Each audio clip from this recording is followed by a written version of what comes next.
Mesdames et Messieurs les membres du Comité des régions, et vous ne m'en voudrez pas de m'exprimer à vous en français, mais nous sommes dans un comité multirégional et multilingue. C'est un grand plaisir pour moi d'être présent parmi vous cet après-midi. D'abord en tant que ministre-président d'une région, la Wallonie, qui est une des régions les plus autonomes d'Europe et qui est aussi l'une des régions dont les représentants ont toujours été très actifs dans votre comité, ont même été parmi les promoteurs les plus actifs de votre comité.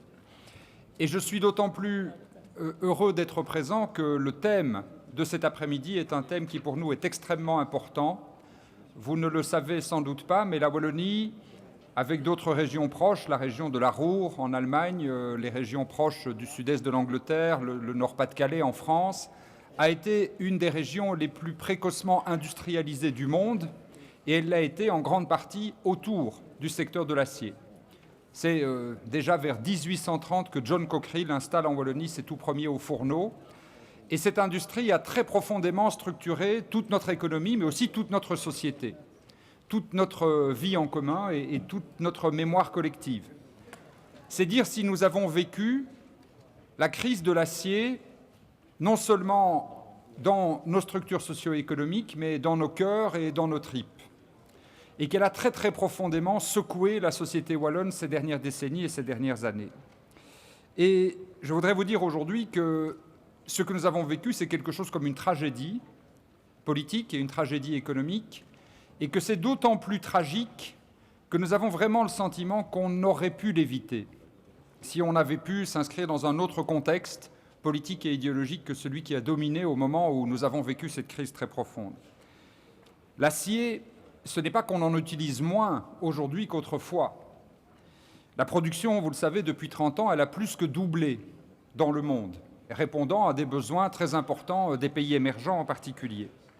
Mais dans le même temps, la part de l'Union européenne dans la production mondiale, elle a été divisée par 3. Divisée par 3. Et la part de l'emploi, elle a été divisée par plus de 2 encore ces dernières années. Rien que dans ma région, il y avait plus de 10 000 emplois dans la sidérurgie encore avant la crise de 2008. Il n'y en a plus que 4 000 aujourd'hui. Et pendant ce temps-là, la part de production de la Chine, elle a été décuplée. Elle a fait x10. Et ici, il n'y a pas de hasard ou il n'y a pas de fatalité, mais il y a la conséquence de choix politiques qui ont été faits et qui me semblent, avec le recul, empreints de nombreuses erreurs. Si notre sidérurgie européenne a si profondément souffert, c'est parce que nous nous sommes inscrits dans un contexte mondial de libre-échange et de dérégulation qui nous a été très largement fatal. Ce dont notre sidérurgie a souffert, c'est d'abord de l'absence d'une politique, d'une véritable politique européenne de l'acier. Et c'est d'autant plus ironique et d'autant plus tragique que l'Europe était née précisément pour ça. La CECA, vous vous en souvenez, la Communauté européenne du charbon et de l'acier, elle était née précisément pour accompagner les mutations profondes de ces deux secteurs qui étaient les mamelles de la révolution industrielle encore au lendemain de la Seconde Guerre mondiale. Or, après, pendant des années, avoir piloté cette politique dans une vraie logique de politique industrielle, très volontariste, très dirigiste même, à l'aide de quotas, à l'aide de prix qui étaient fixés par l'autorité, à l'aide de tarifs et de droits qui nous protégeaient contre des concurrents d'autres continents, à l'aide de très nombreux soutiens à la modernisation de la production et de politiques sociales ambitieuses qui ont aidé les travailleurs de ces secteurs à continuer de se former ou à se reconvertir, le cas échéant. Après donc des décennies d'une telle politique très volontariste, nous sommes entrés, à la fin des années 80, au moment où la crise s'aggravait, dans un tout autre contexte. Dans un contexte où l'idée même de la politique industrielle avait disparu du vocabulaire et de la mentalité des institutions européennes. Il n'y avait tout simplement plus, Madame la Commissaire, jusqu'il y a très peu de temps, de commissaire à l'industrie. On considérait finalement que l'industrie, elle se recomposerait au gré des évolutions mondiales et du commerce et du libre-échange mondial, et au gré de la reconstruction entre les différents producteurs au sein du continent européen. Et du coup, ces dernières années, et en particulier de manière très brutale après 2008, les ajustements se sont faits sur base de l'absence d'une politique européenne. Absence d'une politique européenne qui a conduit la politique à se faire par des variables d'ajustement basées sur les prix, et des prix sur lesquels nous avions très peu de prise. Les prix des matières premières, les prix de l'énergie, le coût des quotas de CO2, qui ont rendu notre sidérurgie de plus en plus fragile, de plus en plus vulnérable sur un marché mondial extrêmement concurrentiel et extrêmement compétitif. Ce n'est pas parce que nous avons des normes sociales et environnementales fortes que nous nous sommes mis dans une situation impossible. Bien sûr qu'il faut des normes sociales et environnementales fortes en Europe, et nous le plaidons encore dans le cadre des débats sur le CETA et le TTIP, c'est la raison de notre opposition principale au CETA et au TTIP, mais c'est parce que nous n'avons pas précisément veillé à ce que d'autres, qui sont nos concurrents, soient amenés à adopter des normes sociales et environnementales aussi fortes que les nôtres, et que nous avons tardé à prendre des mesures de protection de notre marché intérieur. J'écoutais avec beaucoup d'intérêt les propositions de la commissaire Bieńkowska à l'instant. Je ne peux que soutenir l'ensemble des membres de la Commission qui voudraient aller dans la direction de prendre des mesures de protection et de rétorsion à l'égard de nos concurrents et de la Chine en particulier, mais j'ai peur, je vous l'avoue, que ce soit too little, too late. Nous avons déjà vécu cette histoire. Nous avons vécu cette histoire avec le secteur du verre. Je me souviens très bien qu'avec des syndicalistes et des industriels représentants du secteur du verre, nous nous étions adressés au commissaire en charge du commerce de l'époque, mon compatriote Karel de Gucht, et nous avions dit à M. de Gucht, dans le secteur du verre, il y a des niches qui sont en plein développement et qui sont extrêmement prometteuses, notamment les panneaux photovoltaïques, mais hélas, les panneaux de verre qui sont fabriqués pour construire ces panneaux photovoltaïques viennent pour la plupart de Chine, alors que nous avons un savoir-faire et des usines de production extrêmement performantes en Europe. Mais là aussi, le dumping social, le dumping environnemental mondial nous mettait dans une position à peu près intenable. La Commission européenne a fini par réagir après de longs mois de sensibilisation et d'information des risques que courait notre industrie, mais quand elle était intervenue, hélas, il était pour la plupart des lieux de production trop tard. Hélas, déjà, nos marchés avaient été envahis par ces produits chinois de moins bonne qualité et produits selon des standards sociaux et environnementaux beaucoup plus fragiles que les nôtres. Et ma crainte est que cette histoire se reproduise dans le secteur de l'acier si nous ne réagissons pas très vite et très fort, et beaucoup plus fort que ce qui nous est annoncé ici.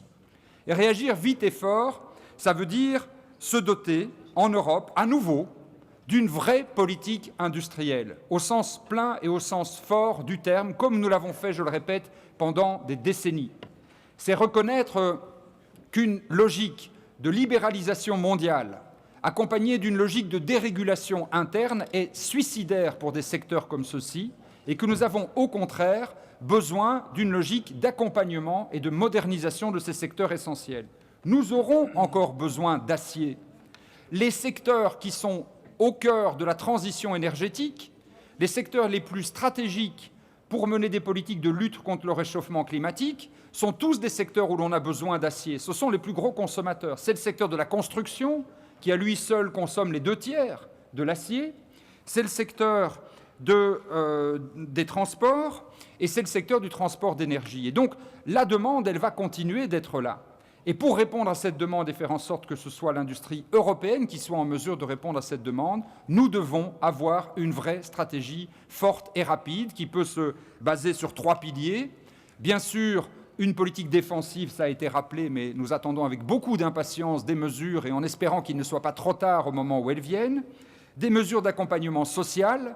Le Fonds européen d'ajustement à la mondialisation est un outil intéressant de ce point de vue, mais qui ne répond qu'à une petite partie des besoins. Il a le mérite d'exister, il faut l'amplifier, il faut le consolider. Et à côté de cela, nous avons besoin d'une vraie politique d'innovation et d'investissement, telle que tout doucement, nous avons commencé à la remettre en vigueur sous cette législature européenne, mais en l'amplifiant et en l'accélérant. Innovation parce que notre acier peut être un produit à nouveau extrêmement performant et parce que nous avons encore en Europe parmi les segments de niche les plus performants et les plus perfectionnés en termes technologiques. En Wallonie, par exemple, nous sommes en train de développer des projets pilotes d'acier photovoltaïque. un acier photovoltaïque qui peut être beaucoup moins cher dans sa production, beaucoup plus facile à produire, à placer et à recycler que les panneaux photovoltaïques existants et qui pourrait donc demain devenir une source de production énergétique très intéressante. Mais il faut la soutenir et la soutenir fermement avec des politiques d'innovation, ne pas considérer que ces politiques pourraient être des aides d'État ou qu'elles devraient passer au crible de la politique de la concurrence. Et puis finalement, et j'en terminerai par là, Monsieur le Président, pour ne pas être trop long, après une dizaine de minutes, en vous disant qu'il faut absolument, ici comme ailleurs, continuer de plaider pour qu'en Europe, nous ayons une vraie politique d'investissement public. Nous sommes le dernier continent, peut-être, à comprendre que pour répondre de manière contracyclique forte à la crise de 2008, nous avons besoin d'accroître les dépenses publiques. Nous le plaidons depuis 2008-2009. Nous sommes aujourd'hui rejoints par l'OCDE, nous sommes aujourd'hui rejoints par le FMI, nous sommes rejoints par à peu près la quasi-totalité des plus grands économistes de notre époque qui le disent. L'Europe est en situation de sous-investissement. Il faut investir, mais pour investir, il faut que les règles européennes de contrôle budgétaire soient drastiquement assouplies.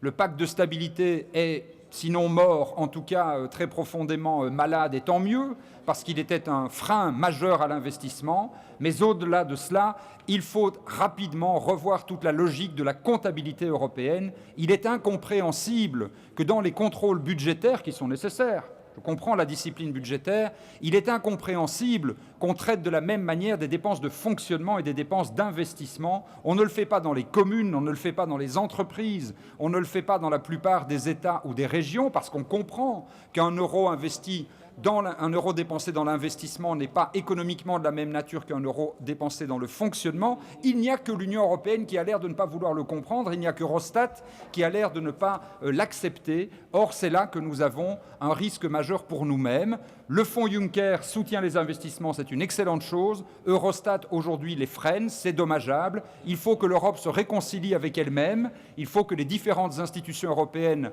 naviguent dans la même direction et que nous ayons une politique d'investissement volontariste qui soutiendra l'ensemble de nos secteurs industriels et notamment le secteur de l'acier qui reste pour nous un élément essentiel de notre industrie européenne. Je vous remercie de votre attention.